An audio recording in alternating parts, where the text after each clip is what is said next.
بسم اللہ الرحمن الرحیم۔ ناظرین، آج فرعون مصر کے ظلم کی داستان آپ کے سامنے پیش کرتے ہیں فرعون کی شادی سے۔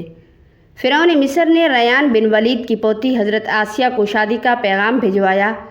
یاد رہے، ریحان بن ولید وہی بادشاہ تھا جو حضرت یوسف علیہ السلام کے دور میں تھا، اور وہ حضرت یوسف علیہ السلام پر ایمان بھی لایا اور اس نے حضرت یوسف کو عزیز مصر بھی بنا دیا۔ خیر، جب حضرت آسیہ کو فرعون نے شادی کا پیغام دیا تو ان کے والد اور حضرت آسیہ کو بہت ناگوار گزرا، کیونکہ فرعون مصر پہلے دن ہی سے ظلم و بربریت کے لیے مشہور تھا۔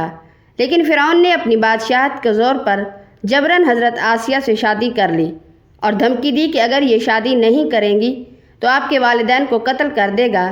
لیکن شادی ہونے کے بعد بھی اللہ پاک نے حضرت آسیہ کو فرعون سے محفوظ رکھا اور وہ آپ پر قادر نہ ہو سکا۔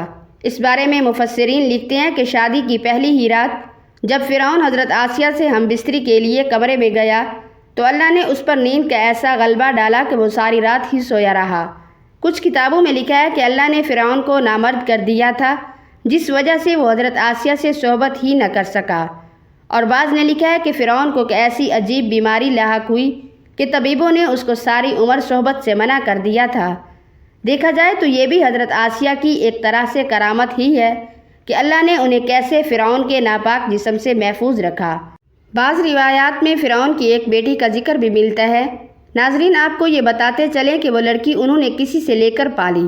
ایک رات فرعون نے خواب میں دیکھا کہ اس کا محل نابود ہو چکا ہے۔ خوف و وحشت سے اس کا پورا وجود لرزنے لگا۔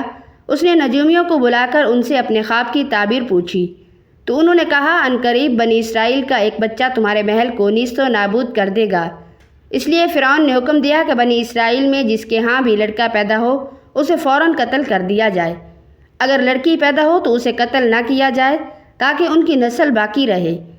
جب حضرت موسیٰ علیہ السلام پیدا ہوئے تو ان کی والدہ نے فرعون کے سپاہیوں کے ڈر سے حضرت موسیٰ علیہ السلام کو ایک صندوق میں رکھ کر دریا میں ڈال دیا۔ دریا سے ایک نہر فرعون کے محل کے پاس سے بہتی تھی۔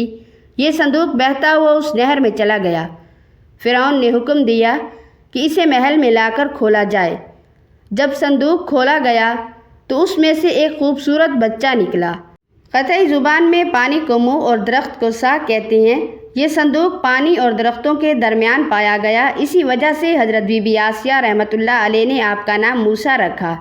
حضرت آسیہ نے جب حضرت موسیٰ کے چہرے پر نور دیکھا تو انہوں نے حضرت موسیٰ علیہ السلام کو اپنا بیٹا بنا لیا اور فرعون سے کہنے لگی، یہ بچہ میری اور تمہاری آنکھوں کی ٹھنڈک ہے، اسے قتل نہ کرو۔ لیکن نامرد فرعون کہنے لگا، اسے تم ہی رکھو، مجھے اس کی کوئی حاجت نہیں۔ حضرت محمد صلی اللہ علیہ وآلہ وسلم نے فرمایا کہ اگر آسیہ کی طرح فرعون بھی اس بات کا اقرار کرتا کہ یہ بچہ اس کی آنکھوں کی ٹھنڈک ہے تو ضرور اللہ پاک اسے ہدایت عطا فرما دیتا جیسے آسیہ کو عطا فرمائی۔ حضرت آسیہ رضی اللہ تعالیٰ عنہ کو اللہ پاک نے قرآن میں عورتوں کے لیے نمونہ بھی قرار دیا ہے۔ حضرت آسیہ شادی کے پہلے دن ہی سے فرعون کے ظالمانہ اور کافرانہ اقدامات کے خلاف پہاڑ بن کر کھڑی رہیں۔ حضرت موسیٰ علیہ السلام نے جب اعلان نبوت کیا اور جب محل میں جادوگروں سے مقابلہ کیا تو یہ دیکھ کر حضرت آسیہ حضرت موسیٰ علیہ السلام پر ایمان لے آئیں۔ ایمان لانے کے بعد کافی دنوں تک انہوں نے اس بات کو فرعون سے چھپائے رکھا، لیکن جب فرعون نے خدائی دعویٰ کیا اور لوگوں سے خود کو سجدے کروانے لگا تو پھر حضرت آسیہ کھل کر میدان میں آ گئیں اور فرعون کے اس عمل کی سخت مخالفت کی۔